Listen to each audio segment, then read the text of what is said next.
ನಮಸ್ಕಾರ, ನಾನು ನಿಮ್ಮ ಸಲೀಂ ಕನ್ನಡಿಗ. ಏನಪ್ಪಾ ಅಂತಂದ್ರೆ ಇವತ್ತು ನಾವು ಒಂದು best actor and director and producer ಬಗ್ಗೆ ಮಾತಾಡ್ತಿದ್ದೀವಿ. ಯಾರಂತೇಳಿ ಅಂದ್ರೆ ಅವರೇ ನಮ್ಮ ರಾಜ್ ಬಿ ಶೆಟ್ಟಿ ಅವರು, ಸೂಪ್ರಮ್ ಸೋ ಅವ್ರ ಬಗ್ಗೆ ಒಂದು ವಿಷಯ ಮಾತಾಡಕ್ ಬಂದೀನಿ.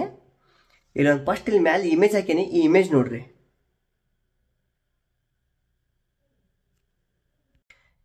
ಏನಿಲ್ಲ, ಒಂದು ಸಂದರ್ಶನದೊಳಗೆ ರಾಜ್ ಬಿ ಶೆಟ್ಟಿ ಅವರಿಗೆ ಒಂದು ಕ್ವಶನ್ ಬರ್ತೈತಿ.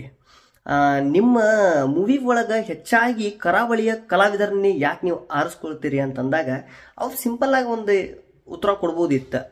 ಅದು ಪಾತ್ರಕ್ಕೆ ತಕ್ಕಂಗೆ ನಾನು ತಗೊಂತೀನಿ ಅಂತೇಳಿ ಅವ್ರು ಏನಂತಾರ, ಕರಾವಳಿಯ ಕಲಾವಿದರು ತುಂಬಾ ಬುದ್ಧಿವಂತರು.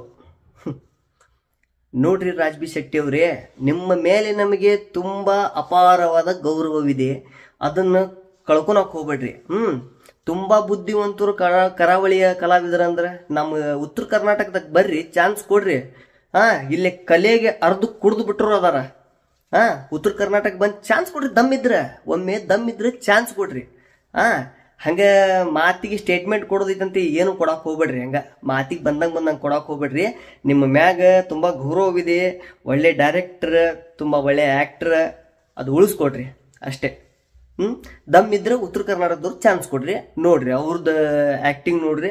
ಅವ್ರ ಬುದ್ಧಿವಂತರು ಏನಂತೇಳಿ ಅದನ್ನ ನೀವು ಡಿಸೈಡ್ ಮಾಡೋದಿಲ್ಲ. ಇಲ್ಲಿ ಯಾರು ಬುದ್ಧಿವಂತರು ಯಾರು ಏನು ಅನ್ನೋದು ಎಲ್ಲರಿಗೂ ಗೊತ್ತೈತಿ.